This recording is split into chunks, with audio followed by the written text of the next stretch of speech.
Kukatpally KPHP police station పరిధి Sainagar colony ignite కళాశాలలో MPP first year విద్యార్థి సాయి కేతన్ ఉరివేసుకుని ఆత్మహత్య చేసుకున్నాడు. తల్లిదండ్రులు కళాశాలలో ఫస్ట్ ఇయర్ మాత్రమే కలిపేలా చెప్పినప్పటికీ సెకండ్ ఇయర్ విద్యార్థుల సమూహంలో చేర్పించినందుకు ర్యాగింగ్ జరిగిందని ఆరోపించారు. తండ్రి బలరాం యాజమాన్యం తాము అనుమానించిన పిరికివాడుగా వ్యవహరిస్తుందని, మృతదేహాన్ని కనీసం తెలియకుండా ఆసుపత్రికి తరలించడంపై ఆవేదన వ్యక్తం చేశారు. తల్లి నాగలక్ష్మి గతంలో సాయి కేతన్ ఆవేదనలో ఉన్న విషయాన్ని వెల్లడించారు.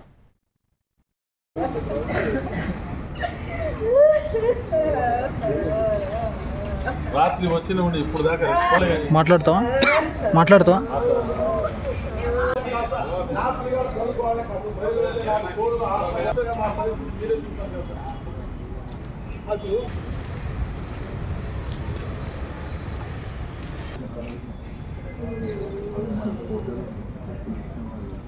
యాక్సెప్ట్ చేయండి.